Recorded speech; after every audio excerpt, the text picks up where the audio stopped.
Shalom. My name is Adam, and I welcome you to the parable of the vineyard. Every day, Yahuah is waking up a remnant, a group of people who are coming out of deceptions, realizing our walk is to consist of faith and obedience to his righteous commands. Each week, we read through and examine a portion of the Torah, allowing the Spirit of the Most High to guide, teach, and open our eyes and ears to the wondrous matters out of his law. Join us as we seek to be refined by his word, preparing ourselves for the return of our King of Kings, being faithful and obedient, walking in his way, truth, and life.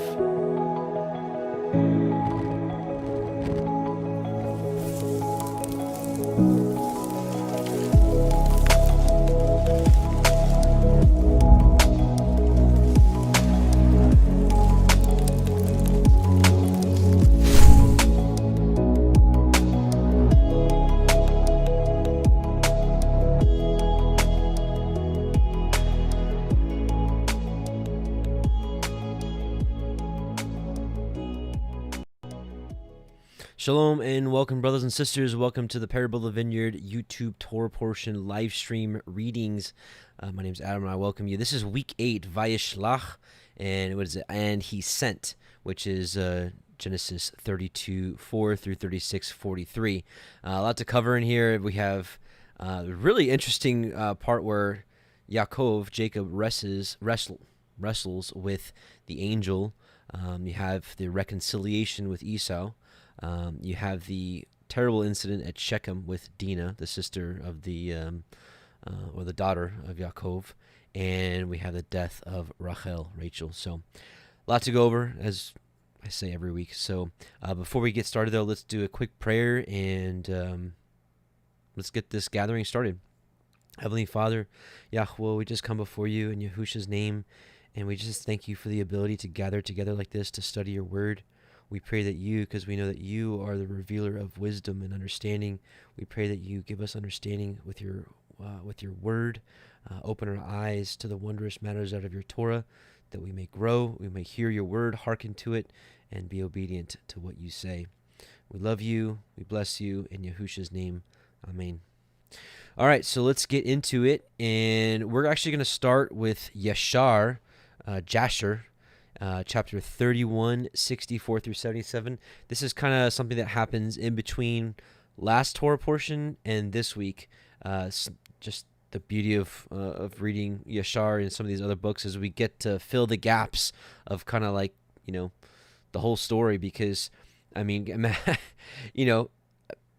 Torah is, for some people, the Torah is long already as it is. So can you imagine if Yahuah had every single detail put into the Torah? it would be 3 times, 4 times as long as it already is right now. Actually, probably way longer than that if you put every detail in there. But any case, let's go. Let's not dilly-dally. Okay, we're gonna go with Jasher 31, 64 through 77.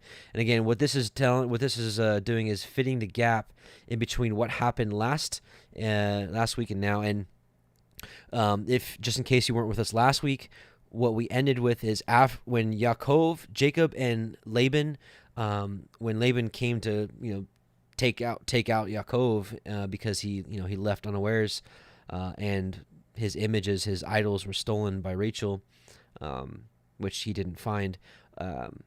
They made a covenant because Laban had a dream where Yahuah told him, don't touch him, don't say good or bad to Yaakov, he's mine. And Laban was like, all right. So Laban told Yaakov, he's like, let's make a covenant, let's make a truce here.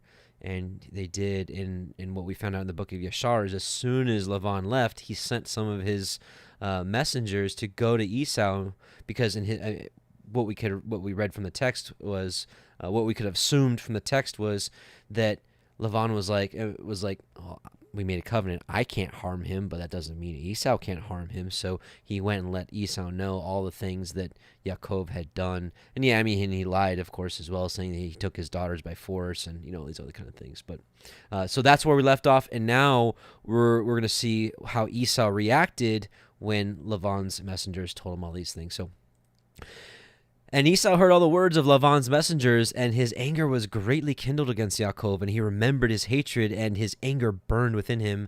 And Esau hastened and took his children and servants and the souls of his household, being 60 men, and he went and assembled the children of Seir, the Horite, and their people, being 340 men, and took all this number of 400 men with drawn swords, and he went unto Yaakov to smite him. And Esau divided this number into several parts, and he took the 60 men of his children and servants and the souls of his household as one head, and gave them in care of Eliphaz his eldest son. And the remaining heads he gave to the care of the 6 sons of Seir the Horite, and he placed every man over his generations and children. And the whole of this camp went as it was, and Esau went amongst them toward Yaakov, and he conducted them with speed. And Laban's messengers departed from Esau and went to the land of Canaan. And they came to the house of Rebekah, the mother of Yaakov and Esau. And they told her, saying, Behold, thy son Esau has gone against his brother Yaakov with 400 men, for he heard that he was coming, and he has gone to make war with him, and to smite him, and to take all that he has. And Rebekah hastened and sent 72 men from the servants of Yitzchak to meet Yaakov on the road, for she said, Peradventure Esau may make war in the road when he meets him. And these messengers went on the road to meet Yaakov, and they met him in the road of the brook on the opposite of the side of the brook Yabok. And Yaakov said, when he saw them, This camp is destined to me from Elohim. And Yaakov called the name of that place Machanaim. And Yaakov knew all his father's people, and he kissed them and embraced them and came with them. And Yaakov asked them concerning his father and mother, and they said, They are well. And these messengers said unto Yaakov, Rebekah thy mother has sent us unto thee, saying, I have heard, my son, that thy brother Esau has gone forth against thee on the road with men from the children of Seir the Horite. And therefore, my son, hearken to my voice, and see with counsel that thou wilt do. And when he cometh up to thee, supplicate him, and do not speak rashly to him, and give him a present from what thou possessest, and from what Elohim has favored thee with. And when he asketh thee concerning thy affairs, conceal nothing from him. Perhaps he may turn from his anger against thee, and thou wilt thereby save thy soul, and all belongeth to thee. For it is thy duty to honor him, for he is thy elder brother. And when Yaakov heard the words of his mother, which the messengers had spoken to him, Yaakov lifted up his voice and wept bitterly, as did his mother then commanded him. Yeah. Okay, so basically, this is kind of letting you have a full understanding as to how Esau even knew Yaakov was coming, because it is kind of interesting that out of nowhere Esau shows up with 400 men, like as if, this is thousands of years ago.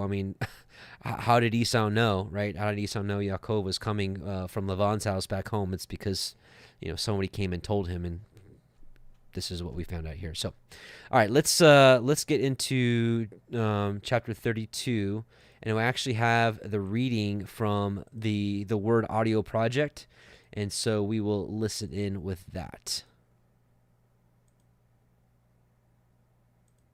Bereshit, Genesis, chapter 32. And Yaakov went on his way, and the angels of Elohim met him. And when Yaakov saw them, he said, This is Elohim's host. And he called the name of that place Machanaim. And Yaakov sent messengers before him to Esau his brother unto the land of Seir, the country of Edom. And he commanded them, saying, Thus shall you speak unto my lord Esau. Your servant Yaakov says thus, I have sojourned with Laban, and stayed there until now. And I have oxen and asses, flocks, and men servants, and women servants. And I have sent to tell my lord that I may find grace in your sight. And the messengers returned to Yaakov, saying, We came to your brother Esau, and he also comes to meet you, and 400 men with him. Then Yaakov was greatly afraid and distressed, and he divided the people that was with him, and the flocks, and the herds, and the camels, into 2 bands, and said, If Esau come to the one company and smite it, then the other company which is left shall escape. And Yaakov said, O Elohai of my father Avraham, and Elohai of my father Yitzchak, Yahuah, which said unto me, Return unto your country, and to your kindred, and I will deal well with you. I am not worthy of the least of all these mercies, and of all the truth which you have showed unto your servant. For with my staff I have passed over this Yarden, and now I am become 2 bands. Deliver me, I pray you, from the hand of my brother, from the hand of Esau, for I fear him, lest he will come and smite me, and the mother with the children. And you said, I will surely do you good, and make your seed as the sand of the sea, which cannot be numbered for multitude.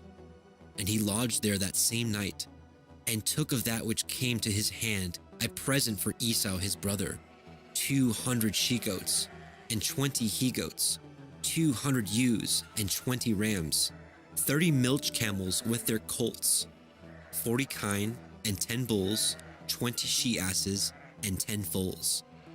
And he delivered them into the hands of his servants, every drove by themselves, and said unto his servants, Pass over before me, and put a space betwixt drove and drove. And he commanded the foremost, saying, When Esau my brother meets you, and asks you, saying, Whose are you? And where go you? And whose are these before you? Then you shall say, They be your servant Yaakov's. It is a present sent unto my lord Esau. And behold, also he is behind us. And he commanded the second and the third, and all that followed the drove, saying, On this manner shall ye speak unto Esau when you find him. And say moreover, Behold, your servant Yaakov is behind us. For he said, I will appease him with the presence that goes before me, and afterward I will see his face. Perchance he will accept of me. So went the present over before him, and himself lodged that night in the company. And he arose up that night, and took his 2 women, and his 2 women servants, and his 11 sons, and passed over the ford Yabok. And he took them, and sent them over the brook, and sent over that he had. And Yaakov was left alone, and there wrestled a man with him until the breaking of the day. And when he saw that he prevailed not against him, he touched the hollow of his thigh. And the hollow of Yaakov's thigh was out of joint as he wrestled with him. And he said, Let me go, for the day breaks. And he said, I will not let you go, except you bless me. And he said unto him, What is your name? And he said, Yaakov. And he said, Your name shall be called no more Yaakov, but Yasharel. For as a prince have you power with Elohim and with men, and have prevailed. And Yaakov asked him and said, Tell me, I pray you, your name. And he said, Wherefore is it that you do ask after my name? And he blessed him there. And Yaakov called the name of the place Penuel. For I have seen Elohim face to face, and my life is preserved. And as he passed over Penuel, the sun rose upon him, and he halted upon his thigh. Therefore the children of Yashrael eat not of the sinew which shrank, which is upon the hollow of the thigh unto this day, because he touched the hollow of Yaakov's thigh and the sinew that shrank. I was with our local Shabbat gathering yesterday, and it's so funny, it's just out of nowhere. Jacob is wrestling with an angel, and you're like, how did that happen? What sequence of events led to, hey, you're an angel, let's wrestle? How does that even happen? Now, needless to say, I found it very exciting. Wrestling was it wasn't my favorite, but I was the best at that. I had other sports that I liked more, but I was pretty good at wrestling. So when I saw this, I was like, this is cool, right? And it's really the only sport that's really mentioned in all of Scripture, isn't it? I mean, there's running. Running is mentioned in the Scripture, like running the race. But I think it's the only sport that's really mentioned in Scriptures, and I can think about it. In the book of Isaiah, chapter 22, it uses the word kadur, which is ball. It said, I'll toss you like a ball. So I guess they had balls for games back then. I don't know. Anyways, it's just really interesting that, again, out of nowhere, it's oh man, Brother James, he's got this good old Southern accent. He's like, hey, you're an angel, let's wrestle. I was like, yeah, how does that escalate? That things escalated really quickly there. But anyways, a couple things to go over here. I found some things that are fascinating in this chapter. First of all, I want to read a little bit more of Yashar in regards to, let's see. So we see that, again, there's some holes to be filled here, because we see Esau coming with 400 men with drawn swords ready to fight. And sure, it could be that these gifts that Yaakov sent him, all these droves of animals, he could have been like, oh, wow, this is great. Okay, now, I forgive you. I love you. It doesn't seem like that's Esau's character. And I think the book of Yashar tells us quite a bit about this. So I want to read it for you. Chapter 32. Let's see.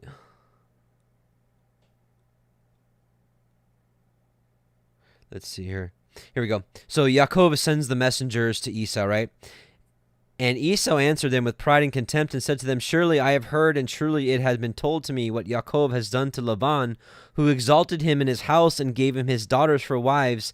And he begat sons and daughters, and abundantly increased in wealth and riches in Laban's house through his means. And when he saw that his wealth was abundant and his riches great, he fled with all belonging to him from Laban's house. And he led Laban's daughters away from their face of their father as captives taken by the sword without telling him of it. And not only to Laban has Yaakov done thus, but also he has done so and has twice supplanted me. And shall I be silent? Now therefore I have this day come with my camps to meet him, and I will do unto him according to the desire of my heart. And the messengers returned and came to Yaakov and said to him, we came to thy brother Esau, and we told him all thy words. And thus has he answered us, and behold, he cometh to meet thee with 400 men. Now then know and see what thou shalt do, and pray before Elohim to deliver thee. And when he heard the words of his brother, which he had spoken to the messengers of Yaakov, Yaakov was greatly afraid, and he was distressed. So, and we saw here also in Genesis, it said that Yaakov was afraid. He was afraid. But the difference with what Yaakov and what many people do, Yaakov then takes that fear and turns to Yahuwah with his heart and prays for deliverance from Yahuwah. Now he's not looking for deliverance from man or any of man's devices, but from Yahuwah alone. And Yaakov prayed to Yahuwah his Elohim, and he said, O Yahuwah, Elohim of my fathers, Avraham and Yitzchak, thou didst say unto me when I went away from my father's house, saying, I am Yahuwah, Elohim of thy father Avraham, and the Elohim of Yitzchak. Unto thee do I give this land, and thy seed after thee. And I will make thy seed as the stars of heaven, and thou shalt spread forth to the four sides of heaven, and in thee and in thy seed shall all the families of the earth be blessed. And thou didst establish thy words, and didst give unto me riches and children and cattle, as the utmost wishes of my heart didst thou give unto thy servant. Thou didst give unto me all that I asked from thee, so that I lacked nothing. And thou didst afterwards say unto me, return to thy parents and to thy birthplace, and I will still do well with thee. And now that I have come, thou didst deliver me from Laban. I shall fall in the hands of Esau, who will slay me, yea, together with the mothers of my children. Now therefore, O Yahuwah Elohim, deliver me, I pray thee, also from the hands of my brother Esau, for I am greatly afraid of him. And if there is no righteousness in me, do it for the sake of Avraham and my father Yitzchak. For I know that through kindness and mercy have I acquired this wealth. Now therefore I beseech thee to deliver me this day with thy kindness, and to answer me. And Yaakov ceased from praying to Yahuwah, and he divided the people that were with him, with the flocks and the cattle, into 2 camps. And he gave the half to the care of Damasek, the son of Eleazar, Abraham's servant, for a camp, and with his children, and the other half he gave to the care of his brother Elianus, the son of Eleazar, to be for a camp with his children. So this is kind of cool. We saw how Eleazar was the head, the head servant of Avraham, and greatly loved and trusted by him. And so here Eleazar has sons that are also now in the service of his grandson Yaakov. So it's pretty cool.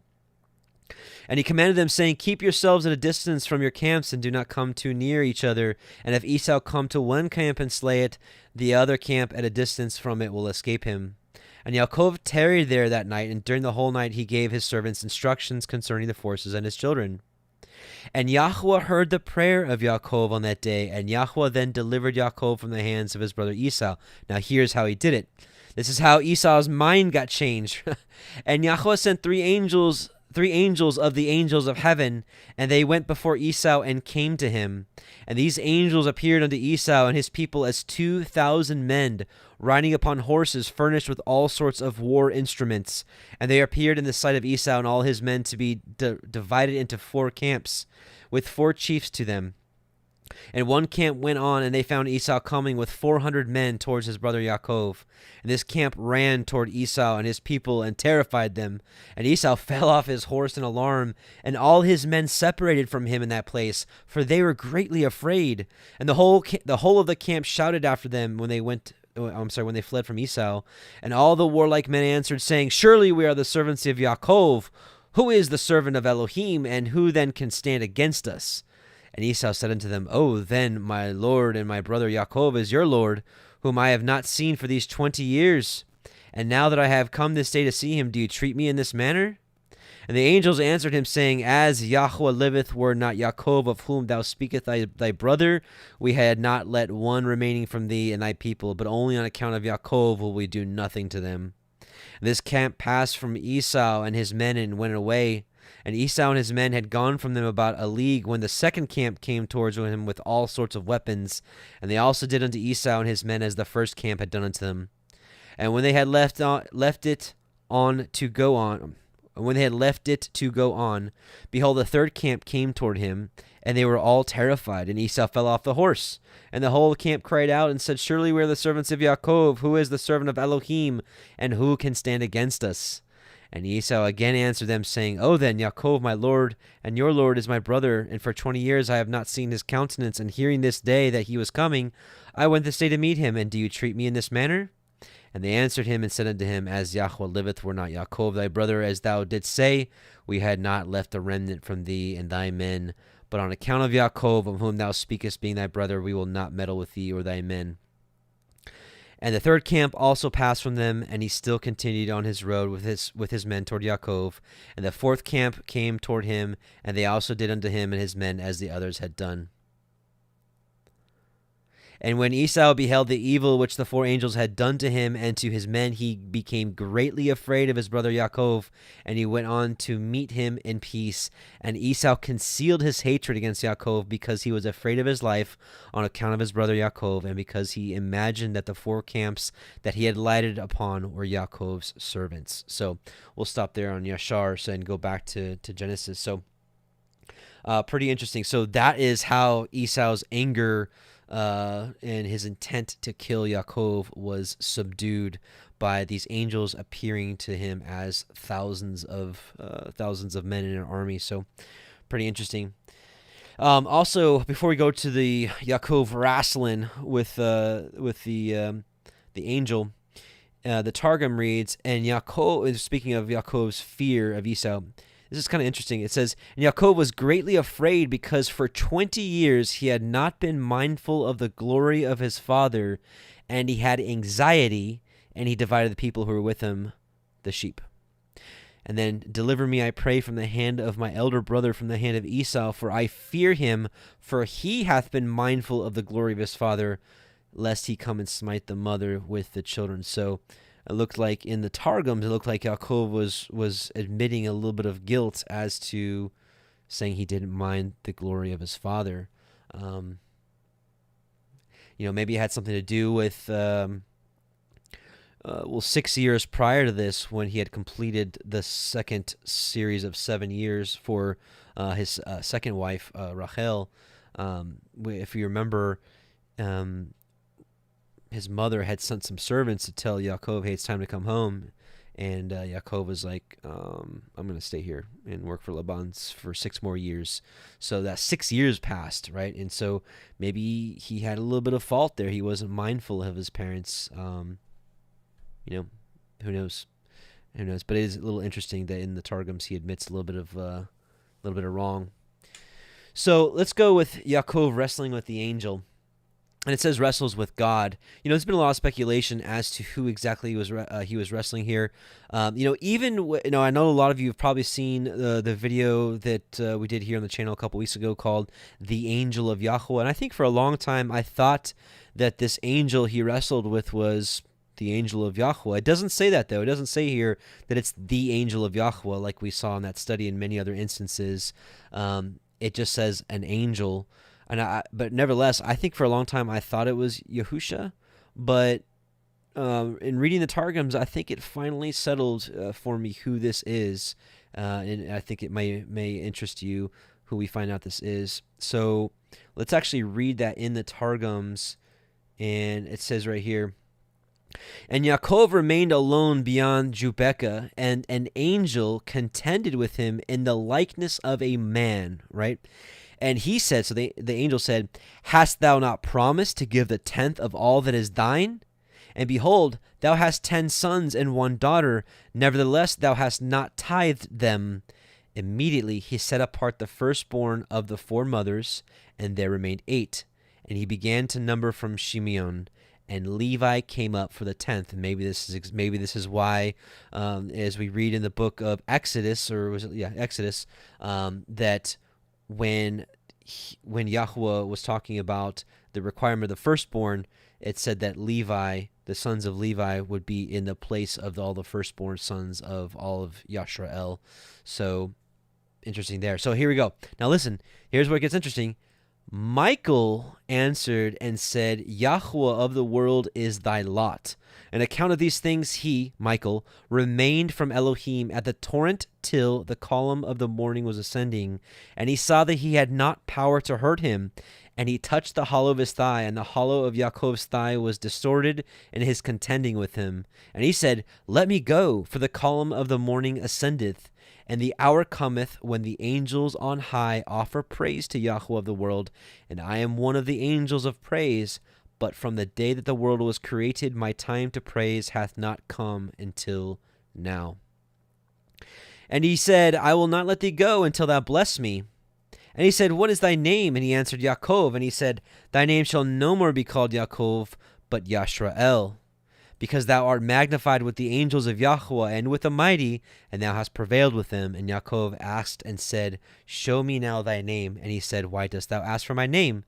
And he blessed Yaakov there. So it's really interesting. And you know, it says here, Jacob wrestled with God, with Elohim.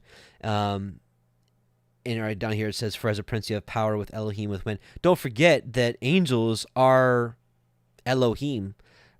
Just like we see, the command, do not revile the Elohim. And so many times, Yahuwah had rebuked Yisrael for going after other Elohim.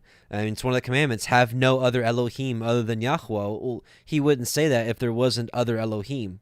And that was specifically referring to the fallen Elohim that came down to man, showed him showed them some of the secrets, and then men ended up worshiping them as Elohim. And these fallen angels also taught them how to bow down to images and sorcery and all these kind of things. So certainly, if these fallen angels are considered Elohim, Michael would be considered Elohim, like that, not like Elohim like Yahuwah or Yahusha, but a type of Elohim, right? They're immortal. That's Elohim. And even Yahusha says, is it not written in your law that ye are Elohim, ye are gods, right? Maybe not yet. Maybe after the resurrection and that have the likeness of angels, or like in the book of Baruch, it says greater than the excellence of angels and equal to the stars. Maybe at that point, maybe that's a prophetic statement that Yahusha is talking about, that he's referring to in the Psalms. But I don't know. Again, I'm still testing the Targums. The Targums to me is not. I haven't solidified that it is just straight up genuine truth, and we accept everything that it says. I'm still in the testing phase. I have to say I've been very blessed by reading them, and I have to say personally, I feel the matter settled in my mind that it was Michael. That's just where I'm at. So, again, when I had these conversations, when I do these Torah portions, I really don't want to position myself as a teacher, because I still have a lot to learn myself.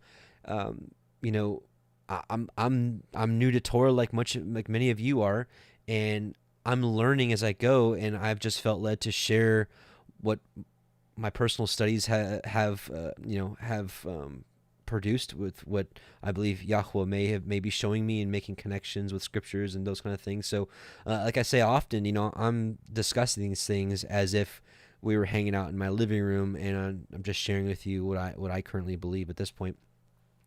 Any case, so really interesting. And one other thing, it's in here, since we're here, it says that the angel had renamed him. His name is no longer Yaakov, but your name shall be Yisrael, or Israel, or Yisrael. I've kind of gone back and forth on what I believe is the right pronunciation of it. Is it Israel? Is it Yisrael? Is it Yasharel? Once again, I like Dr. Pigeon's research on this, and so I'm gonna put this in the chat if you guys want to take a look at it for yourself. I'll try to make sure I put it in the comments section. But I think he has a really good case. We're not going to go over this because we already have enough to go over tonight. But he actually has a video here at the bottom too, if you want to check it out. I think he did his homework, and I think I'm going forward with Yasharel instead of Yisrael or Israel. So, any case, let's go on. So let's go to chapter 33. Okay, so here, 33. And Yaakov lifted up his eyes and looked, and behold, Esau came, and with him 400 men, and he divided the children unto Leah, and unto Rachel, and unto the 2 handmaids. And he put the handmaids and their children foremost, and Leah and her children after, and Rachel and Joseph hindermost. So he put like the most loved in the back and the least loved in the front. I guess that's what he's doing here. It's something we talked about last year, and is it okay to have a favorite child?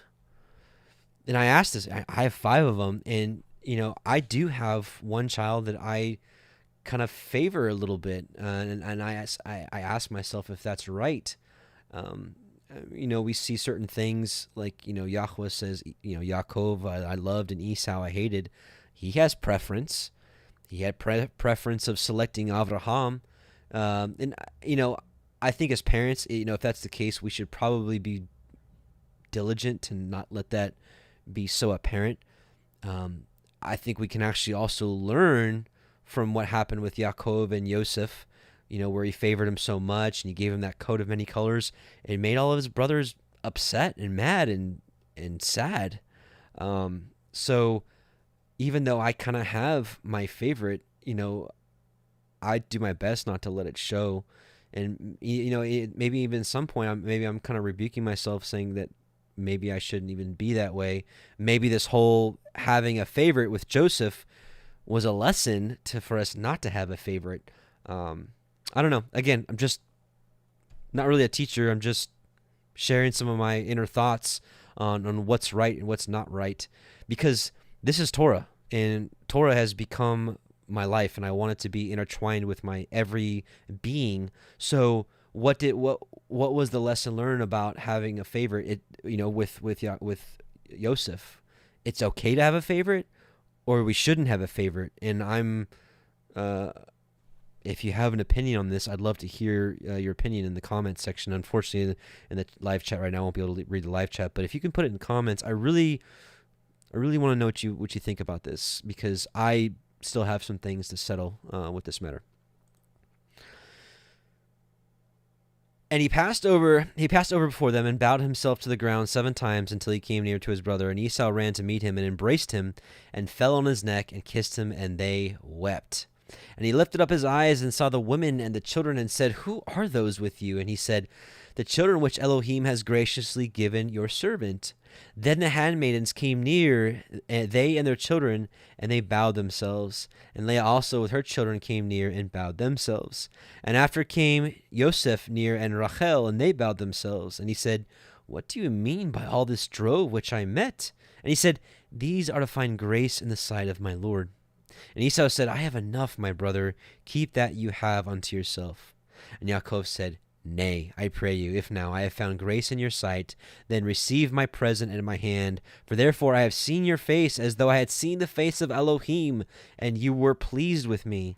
Take, I pray you, my blessing that is brought to you, because Elohim has dealt graciously with me, and because I have enough. And he urged him, and he took it, and said, Let us take our journey, and let us go, and I will go before you. And he said, Oh, this doubled, okay. And he said unto him, My Lord knows that the children are tender, and the flocks and herds with young are with me. And if men should overdrive them one day, the flock will die.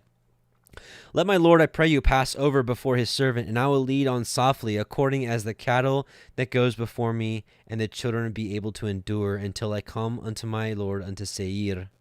And Esau said, Let me now leave with you some of the folk. So, hang on. Some of the folk that are with me. And he said, What needs it? Let me find grace in the sight of my Lord.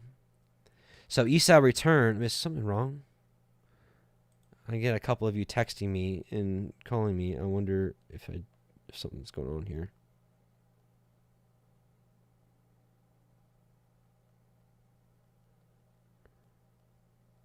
Someone's saying that they can't find my YouTube channel. Okay. You guys seem to be in here, okay?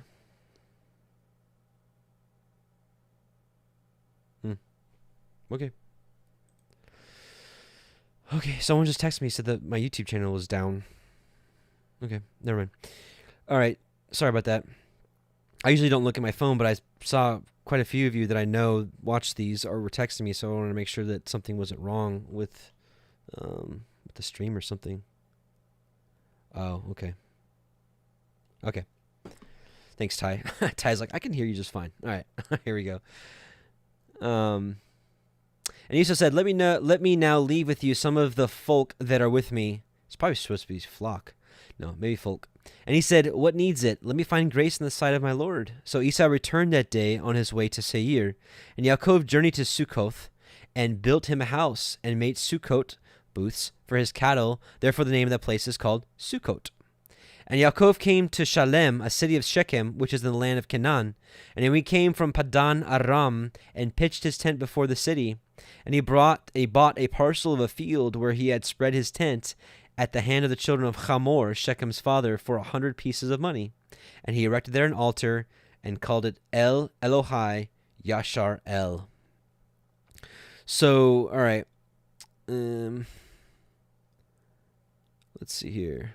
And then as far as this last verse here, and he erected an altar, in the Targums it reads, And he raised there an altar, and there he gave the tithes, which he had set apart of all that he had before Elohim, the Elohim of Yashrael. So, showing that he is performing the oath of the tithes. Okay. Chapter 34. And Dinah, the daughter of Leah, which she bore unto Yaakov, went out to see the daughters of the land.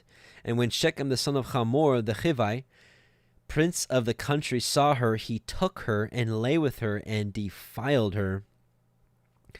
And his soul clave unto Dinah, the daughter of Yaakov, and he loved the damsel and spoke kindly unto the damsel. And Shechem spoke unto his father Hamor, saying, Get me this damsel to be my woman. And Yaakov heard that he had defiled Dinah his daughter. Now his sons were with his cattle in the field, and Yaakov held his peace until they were come. And Hamor, the father of Shechem, went out unto El Yaakov to commune with him. And the sons of Yaakov came out of the field when they heard it, and the men were grieved, and they were very wroth, because he had wrought folly in Yashrael, in lying with Yaakov's daughter, which thing ought not to be done. And Hamor communed with him, saying, The soul of my son Shechem longs for your daughter. I pray you give him to be his woman. And make ye marriages with us, and give us your daughters unto us, and take our daughters unto you, and ye shall dwell with us, and the land shall be before you. Dwell, and trade ye therein, and get you possessions therein. And Shechem said unto her father, and unto her brethren, Let me find grace in your eyes, and what ye shall say unto me, I will give. Ask me never so much dowry and gift, and I will give according as ye shall say unto me. But give me the damsel to be my woman. And the sons of Yaakov answered Shechem and Hamor his father deceitfully. There it is again. This is something that we've been talking about the last couple of weeks, and what we talked about actually yesterday in our Shabbat gathering is, we see this quite a bit. And, Steve Mutria actually put a video out on this. I can't remember the title of it, but, is it ever okay to lie? We know the commandment is, thou shalt not bear false witness. But we see the men of Yisrael using deceit sometimes, sometimes when it's necessary, sometimes to preserve life. I don't ever want to justify lying, but if some information can be withheld to save a life or to do something in righteousness, is that okay? What is Yahu and a sister brought this up yesterday at the gathering. It kind of in going along with this, Yahusha himself said, "Be therefore wise as serpents." He could have used any frame of reference he wanted to, but he used serpent. So he said, "Be wise as serpents and harmless as doves." So I asked that, and the only reason I asked that is in the times we're living in when the world, Egypt, whatever you want to call it, Babylon, is closing in on everything. Is this a time where we could use, if they're being deceitful with us, can we then in turn be deceitful back with them to preserve our lives or to preserve health? Because let's talk about the masks again. I'm short of an emergency, like having to go to the hospital if, one of my children breaks an arm or something, I got to take them to the hospital and they make me put a mask on or something, maybe fine. But outside of that, I'm not putting one on. It is actually bad for your health. It's very bad for your health. Just breathing in that air, your own air constantly, it's just not good for you. So, when I go into a store, I'm not wearing a mask. And if someone tells me to put a mask on, I just say I'm exempt. I've exempted myself. I know that, for the well-being of myself and my family, we're not wearing masks, so is that a lie that's breaking the commandment of thou shalt not bear false witness? Or is that the kind of deceit that Yaakov dealt with to be wise as a serpent and harmless as doves? Again, I'd like to hear your feedback on this. It seemed pretty overwhelmingly in our Shabbat gathering yesterday that in certain cases it is okay, especially to preserve life. Again, I can't remember the name of the teaching that Steve Mutria did, where he unequivocally showed that per the scriptures that to preserve life, lying was okay. And last Torah portion we saw it where Yaakov straight up lied to his father. His father's like, "Are you my son Esau?" And Yaakov's like, "I am." And I'm treading very carefully here because a lot of you that have been watching this channel, you guys know that I came from a utterly horrible life of sin, and I used to be a liar. I was a liar, and sometimes I lie just to lie. And so I'm being very careful with this one because I don't want to be a liar, but again, in certain things like this mask thing and the vaccines and who knows whatever else is coming, I feel like it's within our right to be wise as serpents back with these people that are trying to be deceitful with us and to harm our health and to enslave my family. So that's where I'm going with this. I'm not talking about saying it's okay to lie. That's definitely not where I'm going because that's obviously the commandment. The ninth commandment is to not bear false witness. So treading very carefully on this one, but I felt like I just wanted to bring it up because something kind of needs to be said about this, especially as we continue to go forward with the direction of this world. And, if you want to go with that, with what Paul says to obey the government, well, fine, then go ahead, obey the government, stick that vaccine in your arm, put that mask on your face all day long. As for me and my house, no, thank you. not happening. So here we go again. So and the sons of Yaakov answered Shechem and Hamor his father deceitfully, and said because he had defiled Dinah their sister. And they said unto them, we cannot do this thing to give our sister to one that is uncircumcised, for that were a reproach unto us. But in this will we consent unto you, if ye will be as we be, that every male of you be circumcised, then we will give our daughters unto you, and we will take your daughters unto us, and we will dwell with you, and we will become one people. But if you will not hearken to us to be circumcised, then we will take our daughter, and we will be gone. And their words pleased Hamor and Shechem Hamor's son. And the young man deferred not to do the thing, because he had delight in Yaakov's daughter, and he was more honorable than all the house of his father. And Hamor and Shechem his son came unto the gate of their city, and communed with the men of their city, saying, these men are peaceable with us. Therefore let them dwell in the land, and trade therein. For the land, behold, it is large enough for them. Let us take their daughters to us for women, and let us give them our daughters. Only herein will the men consent unto us for to dwell with us, to be one people, if every male among us be circumcised as they are circumcised. Now listen here. Shall not their cattle and their substance and every beast of theirs be ours? Right? So they were dealing deceitfully. Only let us consent unto them, and they will dwell with us. And unto Hamor and unto Shechem his son hearkened all that went out of the gate of his city, and every male was circumcised, all that went out of the gate of his city.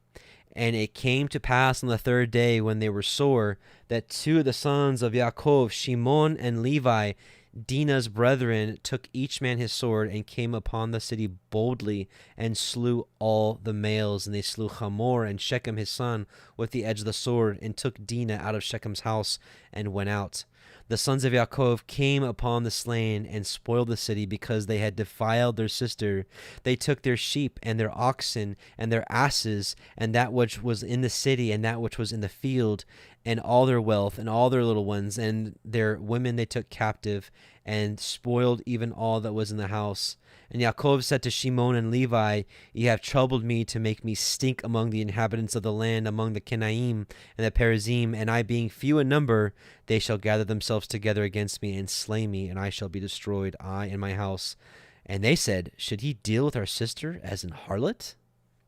So, in any case,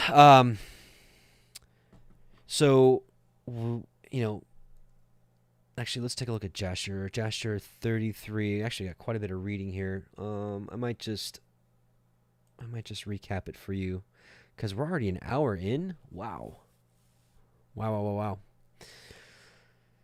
So, for your own study, read the book of Jasher, all of 33, and up to verse 37 in chapter 34, and it gives all the extra details about what happens here, the interaction between Shechem, Hamor.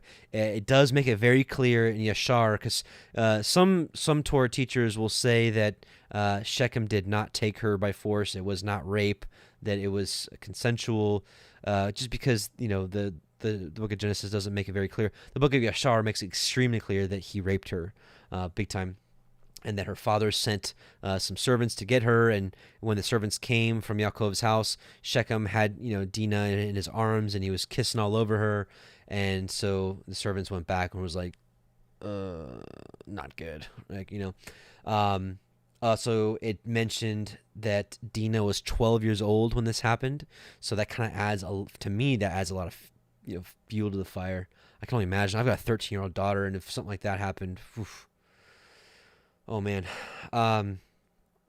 What else? And also let's talk about it. This would have never happened had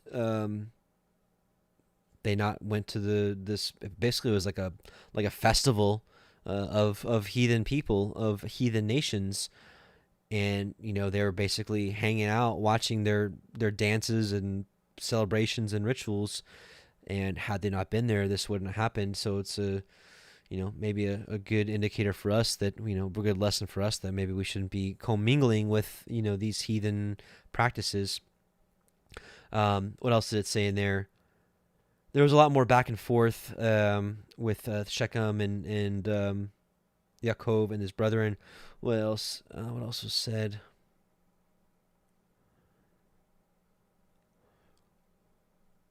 Anyways, it was also revealed that this is something that the people of Shechem did quite often. Travelers would come through; they would take their wives and send away the husbands and banish them. So they did this pretty often. It was almost like a mini Sodom and Gomorrah. These people here, they were very, very wicked and evil. So they've done this to other travelers before, just taking their wives from them and sending off the husbands.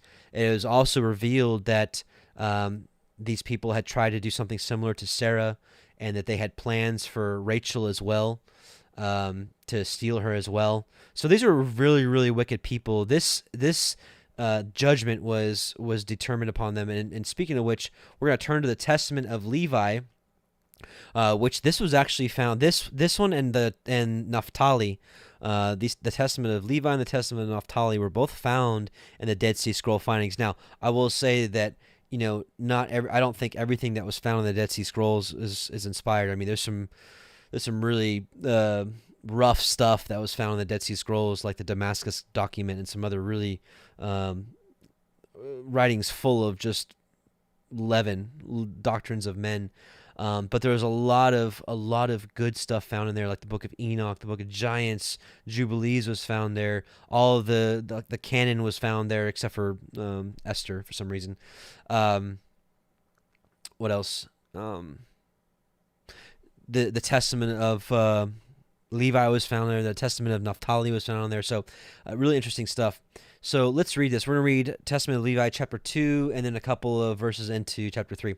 Now therefore know that Yahuah shall execute judgment upon the sons of men, because when the rocks are being rent, and the sun quenched, and the waters dried up, and the fire cowering, and all creation troubled, and the invisible spirits melting away, and Hades taketh spoils through the vegetations of the Most High, men will be unbelieving and persist in their iniquity. On this account with punishment shall they be judged. Therefore the Most High hath heard thy prayer to separate thee from iniquity, and that thou shouldst become to him a son, and a servant, and a minister of his presence. The light of knowledge shalt thou light up in Yaakov, and as the sun shalt thou be to all the seed of Yisrael. And there shall be given to thee a blessing, and to all thy seed, until Yahuah shall visit all the Gentiles in his tender mercies forever.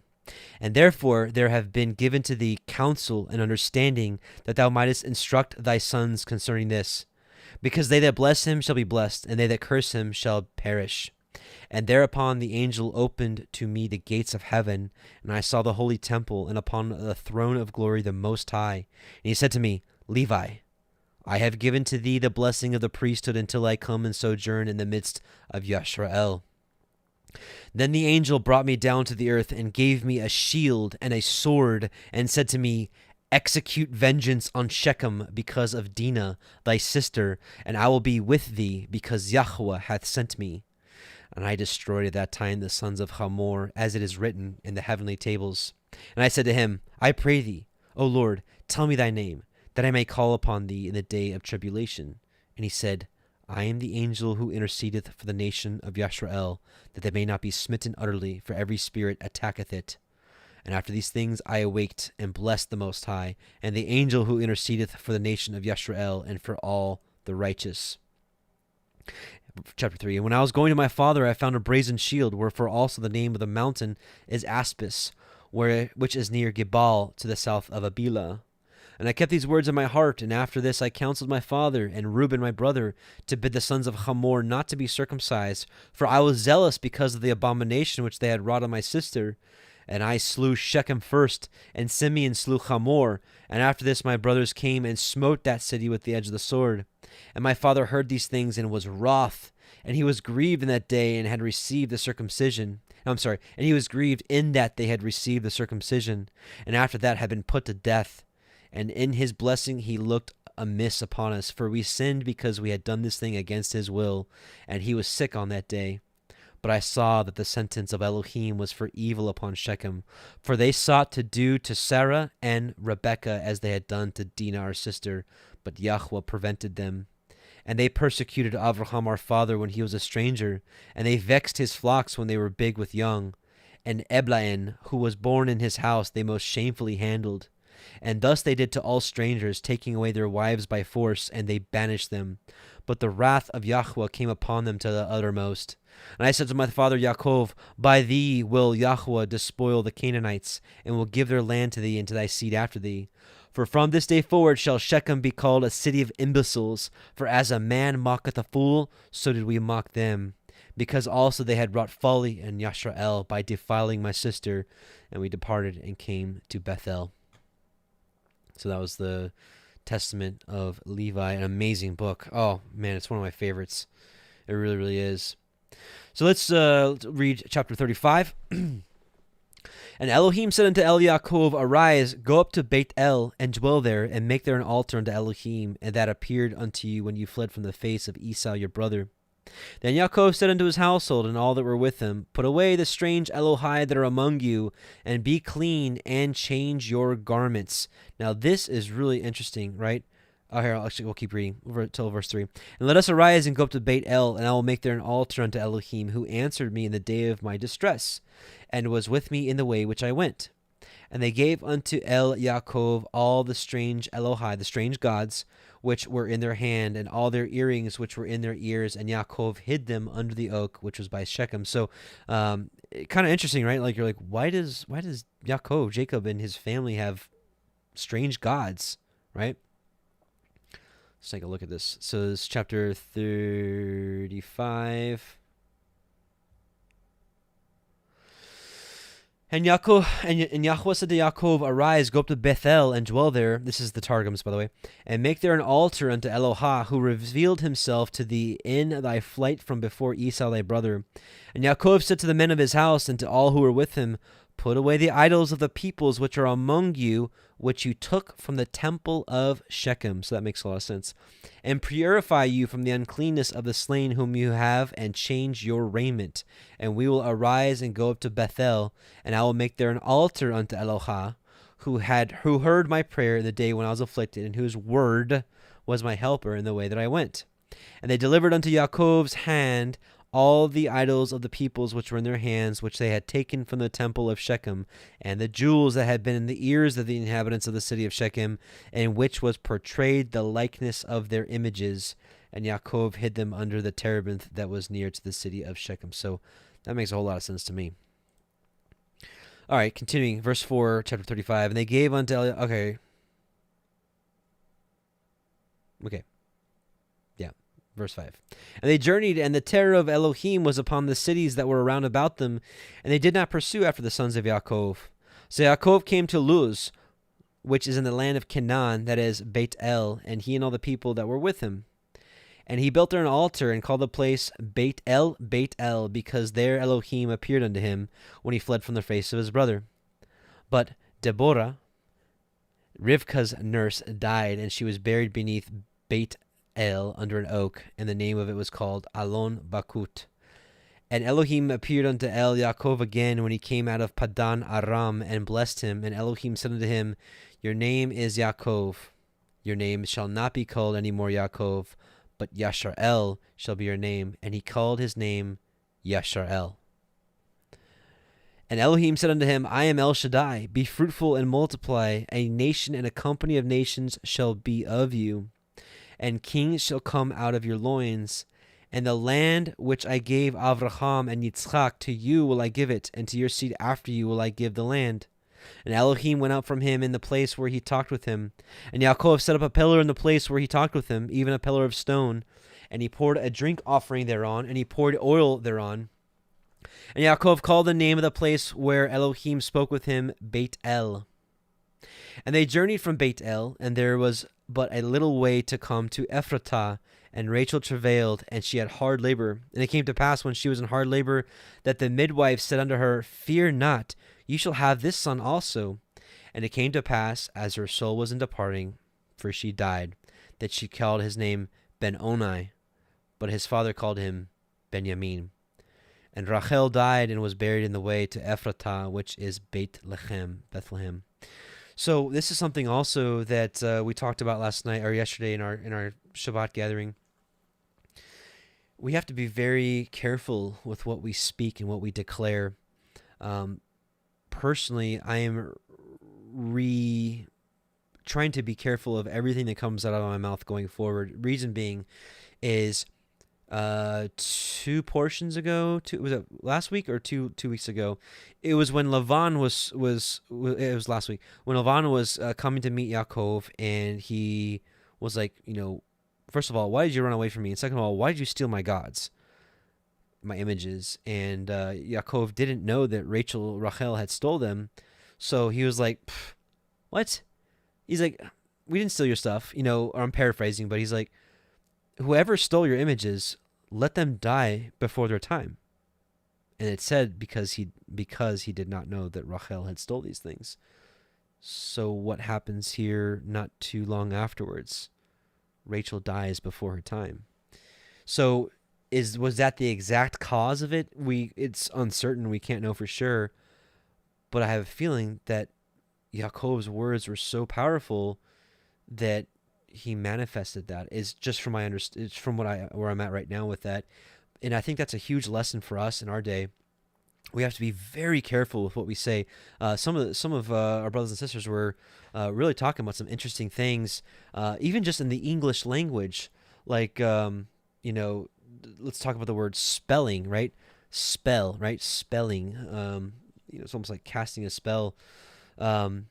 If the word weird apparently is used in a lot of witchcraft incantations. And anyways, we have to just be very careful what we speak. But I'm not really talking about that, but really specifically, I think a lot of us grew up with watching movies, watching TV shows, and a lot of the humor that comes out of Hollywood is sarcasm. And I could tell you, as someone that used to really be a master of sarcasm, I used to be a funny guy. I was kind of always the kid. I was the kid in class that was, I wasn't really the class clown, but I always liked to make people laugh. And, in my later years, I made a lot of sarcastic humor. And the problem with that is a lot of sarcasm is speaking in opposites, but because you do so, it's funny. And so we have to be very careful, and I think we need to shed a lot of that because even though you're saying it sarcastically and funny-like, you're still saying it. And we know that Yahusha says, by even every idle word shall be held against you, and by thy words thou shalt be justified, and by thy words thou shalt be condemned. So trust me, I am not sitting on a soapbox here and being like, you guys need to watch your mouth. I need to watch my mouth because I find myself saying things all the time that I don't want to say. Like, even like little things, like I'd be like, oh, I bet you that sounds... I don't want to bet you. I don't want to gamble. I don't want to bet you anything. So why am I saying I'm going to bet you that you won't, that this or that? Like, even things like that, I'm really catching myself and be like, wait, I don't want to bet. Why am I saying that? So I think we all need to check ourselves and, take a real good look at how we speak and the things we say. And I think we need to be very careful because we may not want to manifest. I mean, even the things like when you're mad and be like, oh, I'm so dumb. Why do you want to put that on yourself? Why do you want to, or I'm such an idiot. Like, why do you want to put that on yourself? And I'm asking myself because these are things that are ingrained in my mind because of just how I spoke for a long time. But these are little nuggets in Torah that I think we should really glean for ourselves because unfortunately our enemy, our adversary, in a lot of ways is smarter, has more intelligence than us, especially in getting us to trip up on ourselves. It's the story of Balaam all over again. Just to quickly reference it, Balaam was going to be paid huge riches to curse Yisrael. And when Balaam was consulting with Yahuah to do so, Yahuah was like, no, you can't curse whom I've blessed. And Balaam told the king, he's like, listen, I told you when you came to get me, I couldn't do more or less than what Elohim told me. And Elohim told me no, so I can't do it. And the king kept pressing him. He's like, I'll make you rich. I'll make you rich. And so eventually, as we learn, Balaam wanted those riches. And so he's like, I can't curse them, but I can get them to curse themselves. So I'm going to get them nice and drunk. We're going to put these beautiful women outside their tents. They're going to eat of the pagan sacrifice, and they're going to curse themselves. And they did. They cursed themselves. And so Hasatan, how much more does Hasatan want us to curse ourselves? And so he puts humor out there for us to curse ourselves. He puts, profane and abominable food all over the place. There's pork in everything almost. You really have to watch it. I mean, it's in everything. It's in refried beans. It's in a lot of cheeses. It's in gummies. It's in check your vitamins. It's in a lot of. I had to throw some of my vitamins away. There's these vitamins I was taking for years, and it's a really good brand. And like every one of their vitamins they sell was they use vegetable capsules, but they sold one capsule that out of nowhere had gelatin in it, which was derived from pork. I'm like, what the heck? So, anyways, all I'm saying is that Hasatan really wants us to trip up on ourselves, and so all I'm saying is just watch what you say, watch what you may manifest, because you very well may manifest it. It's very possible that you could manifest it, and so don't speak death in your life. Speak life. Speak words of life, and speak words that you actually want to say. Anyways, I'm beating a dead horse. So you get my point. Verse 20. And Yaakov set up a pillar upon her grave, that is the pillar of Rachel's grave unto this day. And Yashrael journeyed and spread his tent beyond Migdal Eder.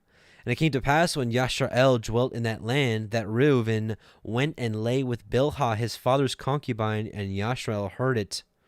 Now the sons of Yaakov were 12. Now let's stop there, because same thing, like boom, this happens, and then that's it. You're like, whoa, okay, what? Reuben slept with his father's wife? Okay, weird. So here's the testament of Reuben, and let's read a little bit about Reuben. The copy of the testament of Reuben, even the commands which he gave his sons before he died in the 125th year of his life, 2 years after the death of Joseph his brother, when Reuben fell ill, his sons and his sons' sons were gathered together to visit him. And he said to them, My children, behold, I am dying, and I go the way of my fathers. And seeing there Judah and Gad and Asher and his brethren, he said to them, Raise me up, that I may tell to my brethren and to my children what things I have hidden in my heart. For behold, now at length I am passing away. And he arose and kissed them, and said unto them, Hear, my brethren, and do ye, my children, give ear to Reuben your father in the commands which I give unto you. And behold, I call to witness against you this day the Elohim of heaven, that ye walk not in the sins of youth, and in fornication, wherein I was poured out, and defiled the bed of my father Yaakov. I tell you that he smote me with a sore plague in my loins for 7 months, and had not my father Yaakov prayed for me to Yahuah, Yahuah would have destroyed me. For I was 30 years old when I wrought the evil thing before Yahuah, and for 7 months I was sick unto death. And after this I repented with set purpose of my soul for 7 years before Yahuah. Now this is what we don't get in Genesis, that we get in the testament of Reuben. Reuben repented with all that he had. And wine and strong drink I drank not, and flesh entered not into my mouth, and I ate no pleasant food, but I mourned over my sin, for it was great, such as had not been in Yashrael. And now hear me, my children, what things I saw concerning the 7 spirits of deceit when I repented. This is kind of interesting. 7 spirits, therefore, are appointed against man, and they are the leaders in the works of youth. And 7 other spirits are given to him at his creation, that through them should be done every work of man. The first is the spirit of life, with which the constitution of man is created. The second is the sense of sight, with which ariseth desire. The third is the sense of hearing, with which cometh teaching. The fourth is the sense of smell, with which tastes are given to draw air and breath. The fifth is the power of speech, with which cometh knowledge. The sixth is the sense of taste, with which cometh the eating of meats and drinks, and by it strength is produced, for in food is the foundation of strength.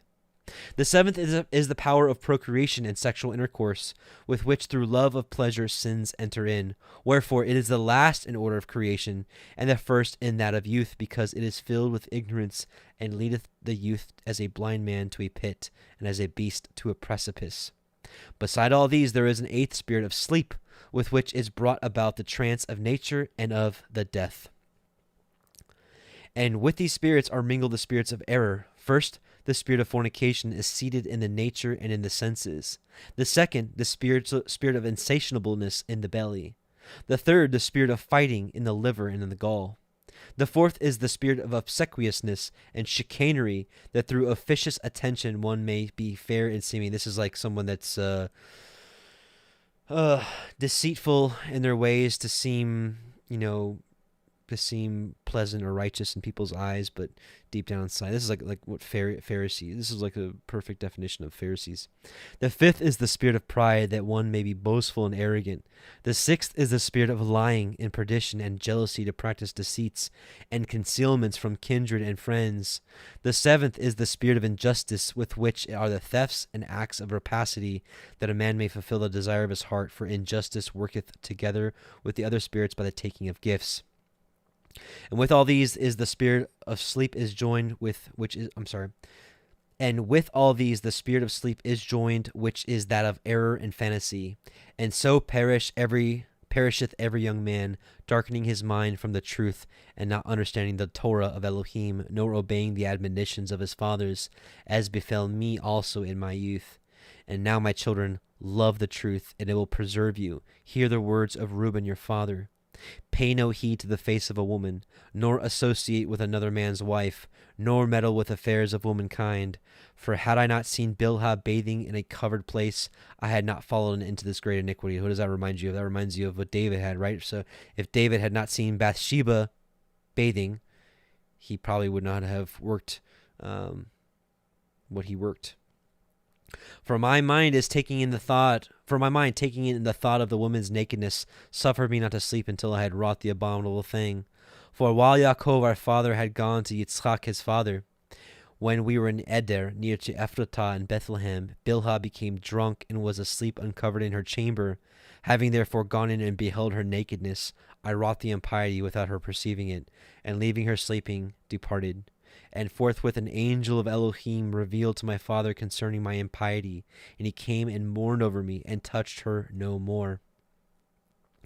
Pay no heed, therefore, my children, to the beauty of women, nor set your mind on their affairs, but walk in singleness of heart in the fear of Yahuwah, and expand labor on good works, and on study, and on your flocks, until Yahuwah give you a wife, whom he will, that ye not suffer as I did. For until my father's death I had not boldness to look in his face, or to speak to any of my brethren because of the reproach. Even until now my conscience causeth me anguish on account of my impiety. And yet my father comforted me much, and prayed for me unto Yahuwah, that the anger of Yahuwah might pass from me, even as Yahuwah showed. And thenceforth until now I have been on my guard, and sinned not. Therefore, my children, I say unto you, observe all things whatsoever I command you, and ye shall not sin. For a pit unto the soul is the sin of fornication, separating it from Elohim, and bringing it near to idols, because it deceiveth the mind and understanding, and leadeth down young men into Hades before their time. For many hath fornication destroyed, because though a man be old or noble, or rich or poor, he bringeth reproach upon himself with the sons of men, and derision with Beliar. And we'll just stop there, actually. So anyways, so here we see Reuben. First of all, we see how it went down, but we see Reuben repenting for 7 years, right? Not drinking, not eating any flesh, and repenting with everything he had for 7 years. And we see that he was forgiven. So praise Yah for that. So Genesis 35:23. The sons of Leah, Reuben, Yaakov's firstborn, and Shimon, and Levi, and Yehuda, and Issachar, and Zebulun. The sons of Rachel, Yosef, and Benjamin. The sons of Bilhah, Rachel's handmaid, Dan, and Naphtali. And the sons of Zilpah, Leah's handmaid, Gad, and Asher. These are the sons of Yaakov, which were born to him Padan Aram. And Yaakov came unto Yitzchak his father, unto Mamre, unto Kiryat Arba, which is Hebron, where Abraham and Yitzchak sojourned. And the days of Yitzchak were 180 years, and Yitzchak gave up his ruach, and died, and was gathered into his people, being old and full of days, and his sons Esau and Yaakov buried him. And so last chapter of the night, we're just going to go quickly through this. This is the lineage of Esau. There actually are two interesting little nuggets we can pull from this. Excuse me. Genesis 36. Now these are the generations of Esau, who is Edom.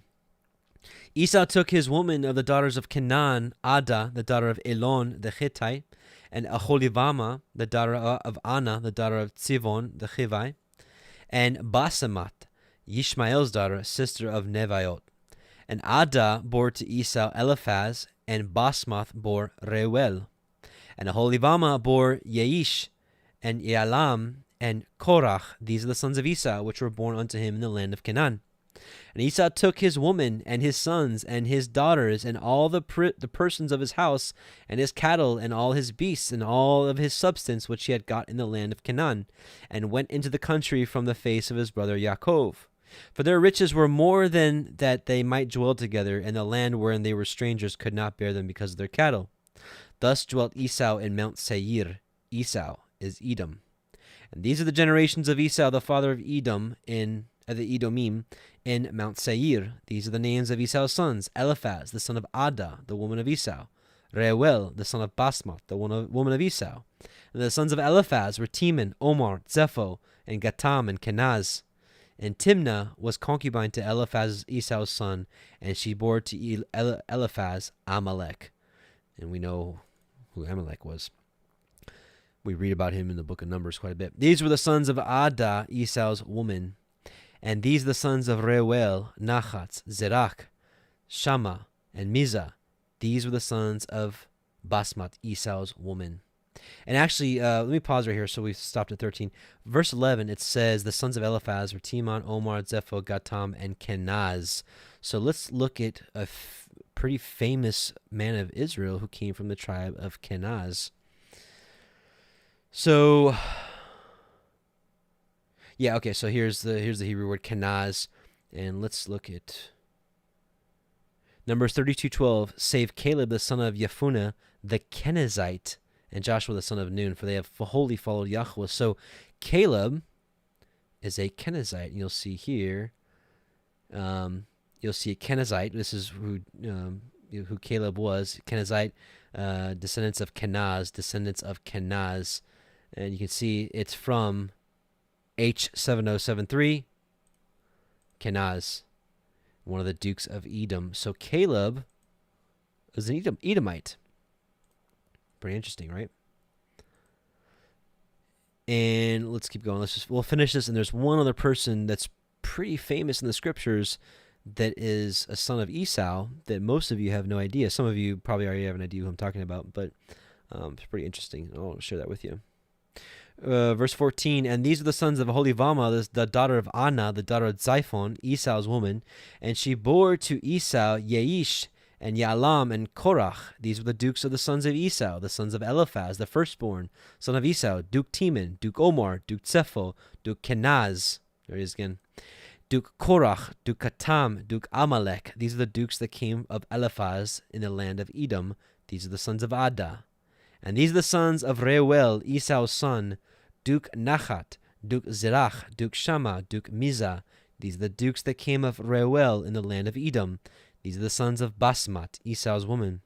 These are the sons of Aholibama, Esau's woman, Duke Yeish, Duke Yalam, Duke Korach. These are the dukes that came of Aholibama, the daughter of Anna, Esau's woman.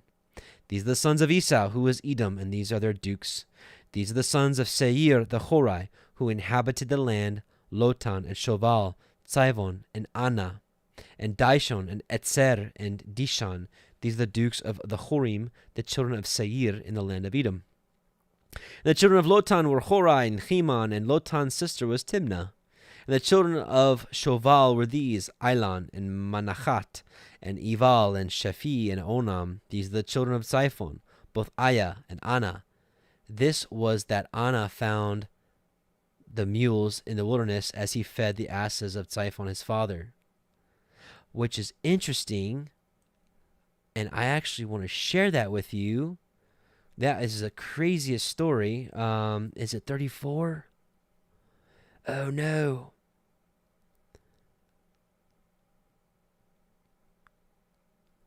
because here's another. This is another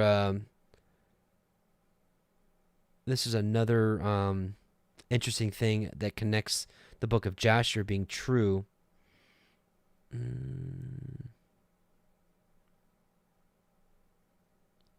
Stand by. No.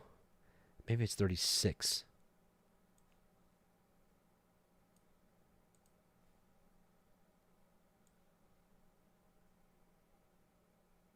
Yes. Check this out. So here's another nugget to tell you the book of Jasher is true. Listen to this. Let's read it again. Genesis 36:24. And these the children of Ziphon, both Aya and Anna. This was that Anna that found the mules in the wilderness as he fed the asses of Ziphon his father. Check this out. This is the craziest story. And the sons of Shoval were Alvan, Manahatha, Ebal, Shepho, Onam. And the sons of Zibon were Ajah and Anna. This was that Anna who found the Yamim in the wilderness when he fed the asses of Zibon his father. Let's see exactly who these Yamim are. And whilst he was feeding his father's asses, he led them to the wilderness at different times to feed them. And there was a day that he brought them to one of the deserts on the seashore, opposite the wilderness of the people. And whilst he was feeding them, behold, a very heavy storm came from the other side of the sea and rested upon the asses that were feeding there, and they all stood still. Check this out. And afterward, about 120 great terrible animals came out from the wilderness at the other side of the sea, and they all came to the place where the asses were, and they all placed themselves there. Check this out. And those animals, from their middle downward, were in the shape of the children of men. So from their waist down, they had legs like men. And from their middle upward, some had the likeness of bears, and some had the likeness of kephas, with tails behind them from between their shoulders, reaching down to the earth, like the tails of the, this is Duchifath. And these animals came and mounted and rode upon these asses and led them away, and they went away unto this day. And one of these animals approached Anna and smote him with his tail, and then fled from that place. And when he saw this work, he was exceedingly afraid of his life, and he fled and escaped to the city. And he related to his sons and his brothers all that happened to him, and many men went to seek the asses, but could not find them. And Anna and his brothers went no more to that place from that day following, for they were greatly afraid of their lives. So crazy. So he's got these asses, and he's feeding them, and then all of a sudden this crazy storm comes in out of nowhere, and then 120 of these chimeras come out that have legs of a human and bodies of bears, and I guess they're like minotaurs, right? And they ride these asses and take them out, and they're like, see ya. But one of them walks up to Anna and is like, I'm going to whip you with my tail, and then walk away. Whoa, crazy. But moral of the story is, here it is, and these are the children of Ziphon, both Aya and Anna. This was that Anna that found the mules in the wilderness as he fed the asses of Ziphon, his father. So where are you going to find that story of what happened here? Right? These are the children of Ziphon. So how do we know what this is unless we had the book of Yashar? And the children of Anna were these, Dishon and Aholibama, the daughters of Anna. And these are the children of Dishon, Hemdan, and Eshban, and Yithran, and Cheran. These are the children of Etzer. And the children of Etzer are these, Bilhan, and Zavan, and Akan. The children of Dishon are these, Utz, and Aran. These are the dukes that came of the Chorim, Duke Lotan, Duke Shoval, Duke Ziphon, Duke Anna, Duke Dishon, Duke Etzer, Duke Dishon. These are the dukes that came of Horai, among their dukes in the land of Seir. And these are the kings that reigned in the land of Edom before there reigned any king over the children of Yashrael. And Bela, the son of Beor, reigned in Edom, and the name of his city was Dinchaba. And Bela died, and Jobab, the son of Zerach of Botzra, reigned in his stead. And Jobab, you probably know who I'm talking about here at this point, and Chutzam, the land of Timani, reigned in his stead. And Husham died, and Hadad, the son of Bedad, who smote Midian in the field of Moab, reigned in his stead. And the name of his city was Avit. And Hadad died, and Samlah of Masreka reigned in his stead, and Samlah died. And Shaul of Rehoboth by the river reigned in his stead. And Shaul died, and Baal-Hanan the son of Akbor reigned in his stead. And Baal-Hanan the son of Akbor died, and Hadar reigned in his stead. And the name of his city was Pau, and his woman's name was Meheyatavel, the daughter of Matred, the daughter of Me-Zachav. And these are the names of the dukes that came of Esau, according to their families, after their places, by their names: Duke Timnah, Duke Alia, Duke Yethet, Duke Oholibama, Duke Elah, Duke Pinon, Duke Kenaz, Duke Timan, Duke Mitzvar, Duke Magdiel, Duke Iram. These be the dukes of Edom, according to their habitations in the land of their possession. He is Esau, the father of the Edomim. So check this out. This is the Septuagint of Job 42. Last chapter, last paragraph. This man is described in the Syriac book as living in the land of Ossus, on the borders of Idumea and Arabia. His name before was Jobab, and having taken an Arabian wife, he begot a son whose name was Enon, and he himself was the son of his father Zareh, one of the sons of Esau, and of his mother Bosra, so that he was the fifth from Avraham.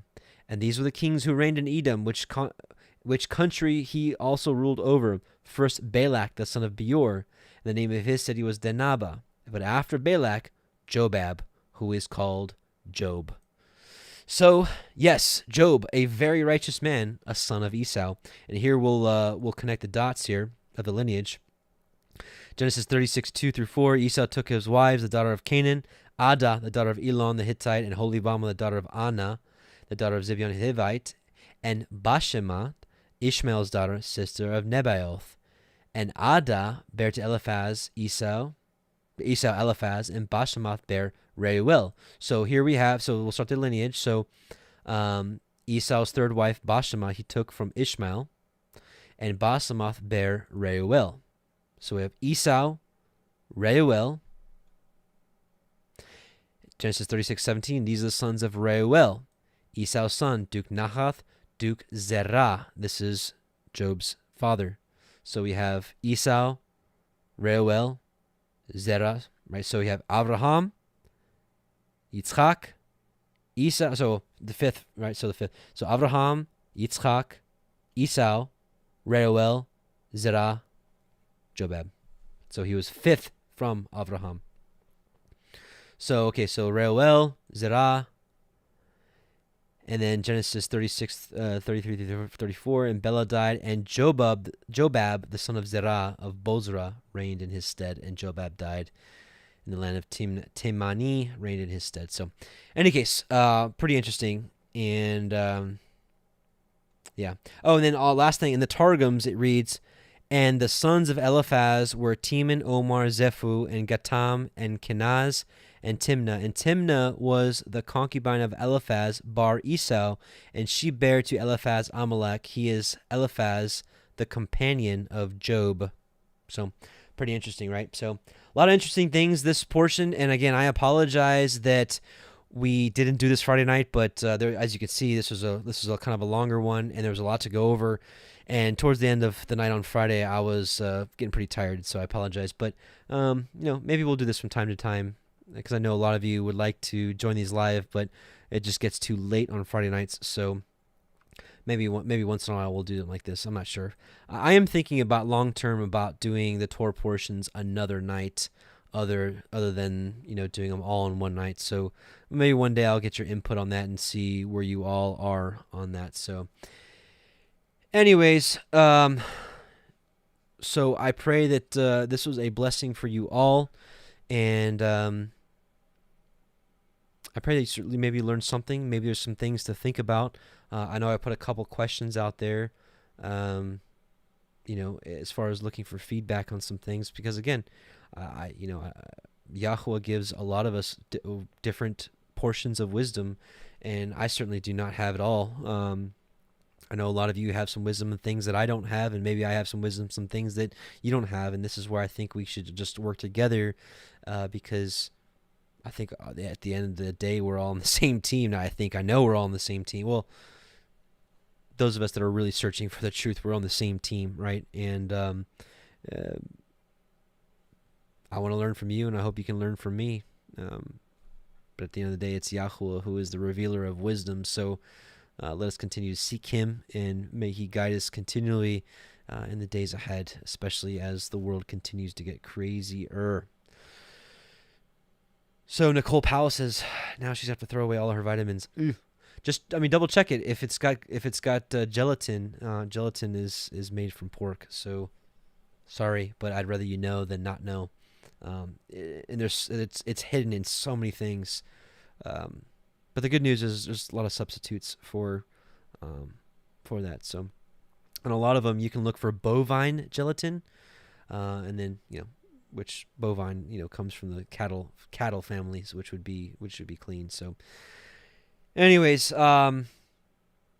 so yeah, let's pray. We'll do the priestly blessing, and then I'll leave you with one of the songs that Jake and I are working on. I think it's one of the same songs I share with you all.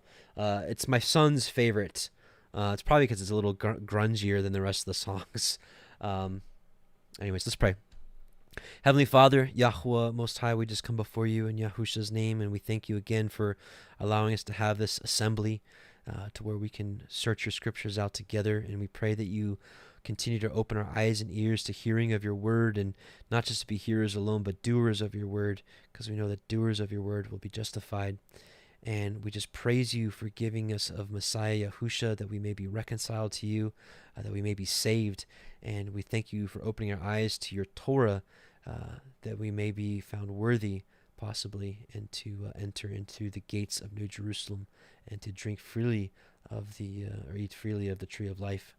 And we are so looking forward to spending eternity with you and with each other.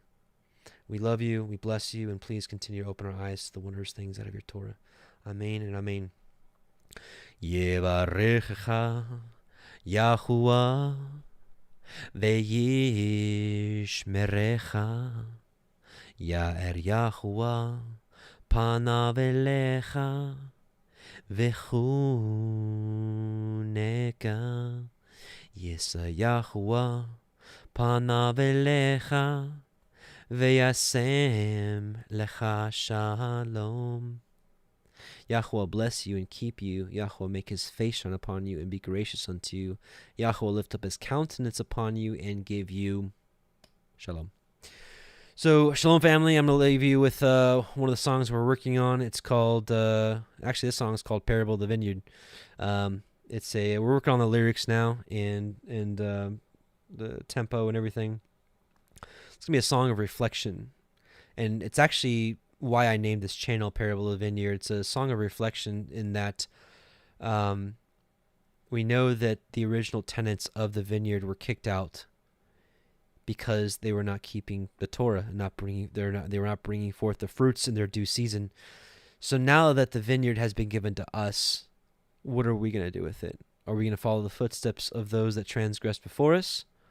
Or are we going to do what's right in Yahuwah's eyes? Just like when you read the book of Kings or Chronicles, they'll say, such and such king, he did that which was evil in the sight of Yahuwah. Or such and such, he did that which was right in the sight of Yahweh, walking in all of his ordinances and his commandments and his judgments and his mercies. That's where I want to be. So, shalom, brothers and sisters. We'll see you in a few days. This coming week, I think we're going to do a reading out of the book of Maccabees. Instead of our normal Revelation weekly live stream. So stay tuned and shalom.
I sing to Yahuah, for he is highly exalted. The horse and its rider he has thrown into the sea.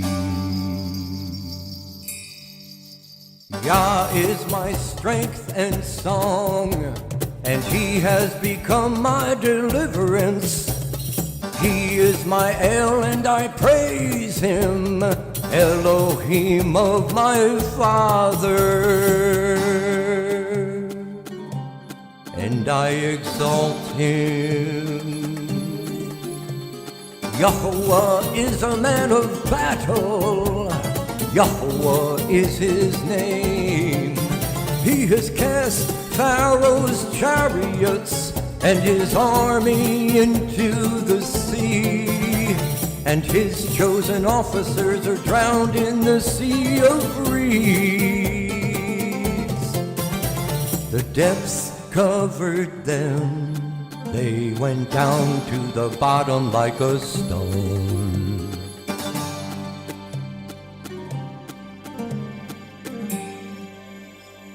Your right hand, O Yahuah, has become great in power. Your right hand, O Yahuah, has crushed the enemy. And in the greatness of your excellence, you pulled down those who rose up against you. You sent forth your wrath, it consumed them like stubble. And with the wind of your nostrils, the waters were heaped up. The floods stood like a wall, the depths became stiff in the heart of the sea. The enemy said, I pursue, I overtake, I divide the spoil, my being is satisfied on them. I draw out my sword, my hand destroys them.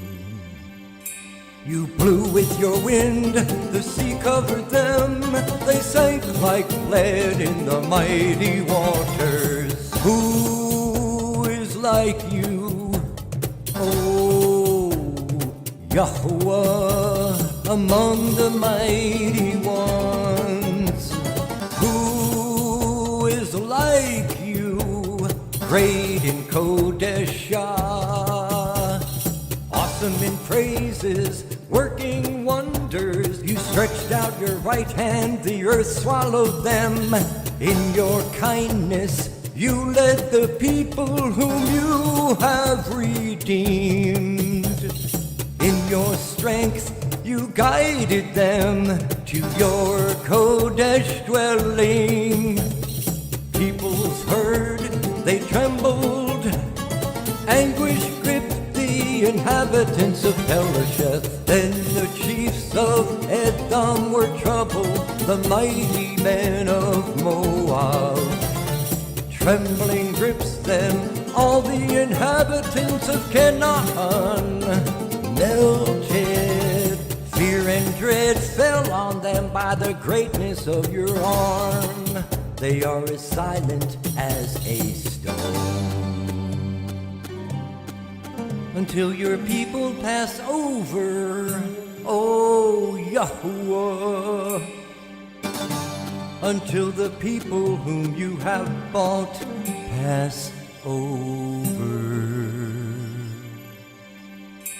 You bring them in and plant them in the mountain of your inheritance, in the place, O Yahuah, which you have made for your own dwelling. The Mikdash, O Yahuah, which your hands have prepared. Yahuah reigns forever and ever.